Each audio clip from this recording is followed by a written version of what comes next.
আসসালামু আলাইকুম। যারা মিষ্টি খেতে পছন্দ করেন তাদের অনেকের পছন্দের তালিকায় রয়েছে সাদা মিষ্টি বা রসগোল্লা। ঘরে মিষ্টি বানাতে অনেকেই ঝামেলা মনে করলেও এই রেসিপিটি দেখে আশা করি অনেকেরই এখন থেকে ঘরে মিষ্টি বানাতে পারবেন, কারণ এই ভিডিওতে রয়েছে আপনাদের জন্য বেশ কিছু টিপস। আর আজকের মিষ্টিটা কিন্তু তৈরি করব গুঁড়ো দুধ ব্যবহার করে। চলুন তাহলে আজকে রসগোল্লা বানাই।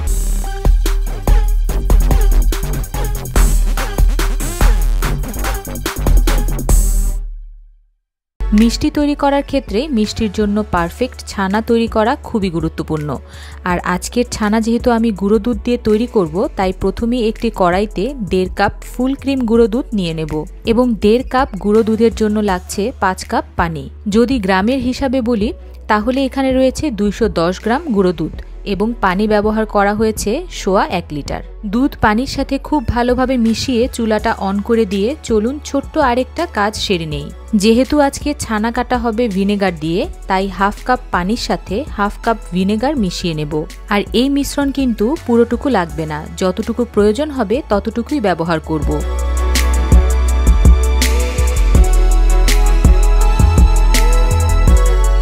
ছানার পানিটা খুব ভালোভাবে ছেঁকে নেওয়ার জন্য আমি একটি স্ট্রেনারের উপর একটা পাতলা কাপড় বসিয়ে নিয়েছি। কাপড়টা যত বেশি পাতলা হবে ছানার পানি ঝরাতে ততটাই সহজ হবে। দুধ খুব ভালোভাবে জাল হয়ে যখন একটা বলক চলে আসবে তখন যে কাজটা করতে হবে, এর মধ্যে 1 কাপ নর্মাল টেম্পারেচার পানি ঢেলে দেব যেন দুধের তাপমাত্রা অনেকটাই কমে যায়।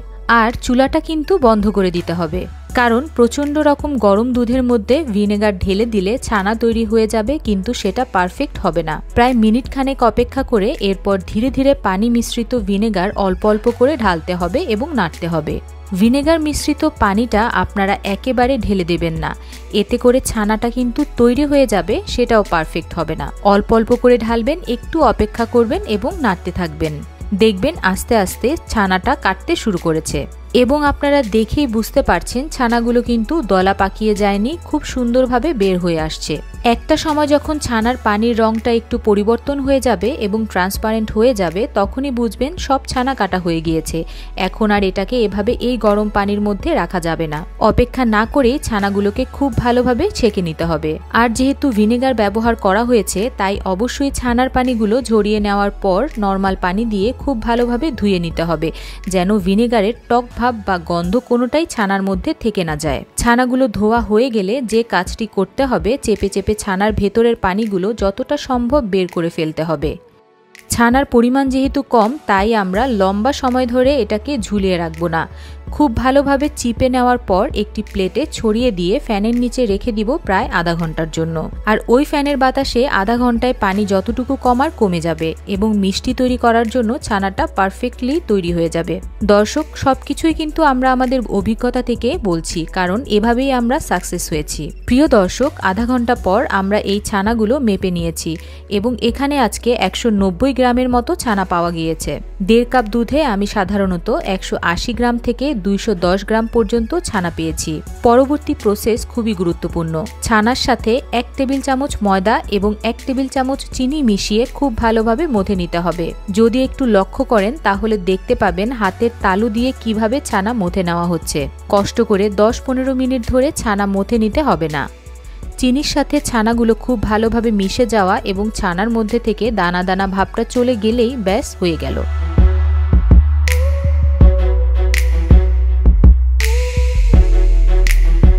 একটু হাতে উঠিয়ে নিয়ে যখন দেখবেন খুব ভালোভাবে মিষ্টির মতো গোল করা যাচ্ছে, ভেঙে যাচ্ছে না, কোনো ক্র্যাক পড়ছে না, তখনই বুঝবেন ছানা মিষ্টি তৈরি করার জন্য রেডি।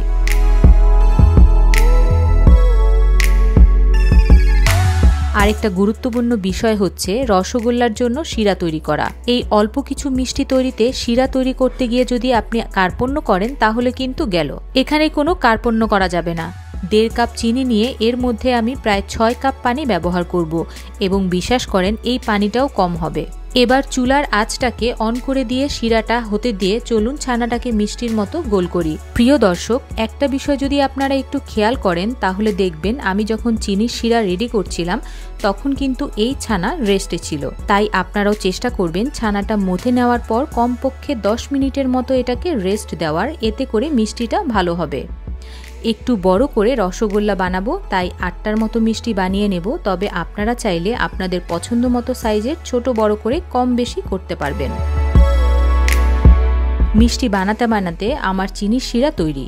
চলুন এবার মিষ্টিগুলো শিরাতে দেই। শিরাতে দেওয়ার সময় একটা বিষয় একটু কনফার্ম করবেন, চুলার আঁচটা যেন ফুল থাকে।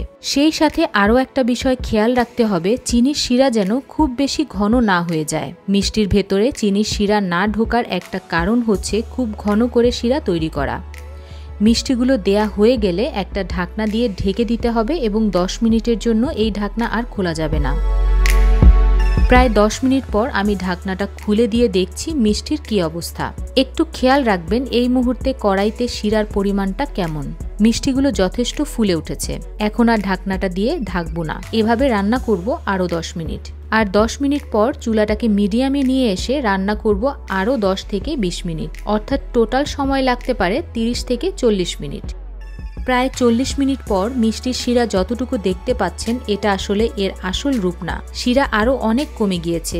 মাঝখানে আমি 1 কাপ গরম পানি অ্যাড করেছি, তা না হলে মিষ্টিগুলো কড়াইয়ের তলায় লেগে চ্যাপ্টা হয়ে যেত, এই রকম গোল থাকতো না। মিষ্টিটা ঠিক মতো রান্না হলো কিনা চলুন সেটা চেক করি। কড়াই থেকে একটা গরম মিষ্টি তুলে নর্মাল পানির মধ্যে ছেড়ে দিবেন, দেখবেন সেটা পানির নিচে চলে গিয়েছে, তার মানে মিষ্টিটা হয়ে গিয়েছে।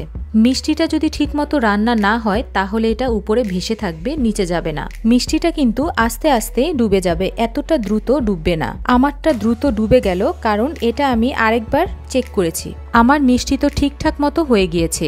এখন এটাকে এই রসের মধ্যে রেখে দিব 2 ঘন্টার জন্য, যেন রস ঠিক মতো ভেতরে ঢুকে। চুলাটা কিন্তু আবার অন করে রাখবেন না। ছানা যদি ওভার কুক হয় তাহলে মিষ্টি শক্ত হয়ে যাবে, আর চিনির শিরাটা যদি বেশি ভারী হয় তাহলে মিষ্টির ভেতরে শিরা ঢুকবে না বা নরম হবে না। আশা করি আজকে 2টো প্রশ্নের উত্তর পেলেন। পরবর্তী মিষ্টির রেসিপিতে হয়তো আরও কিছু প্রশ্নের উত্তর দেওয়ার চেষ্টা করব। এবার তাহলে আপনিও বাড়িতে মিষ্টি তৈরি করে আমাকে জানান আপনার মিষ্টিটা ঠিকঠাক মতো হলো কিনা।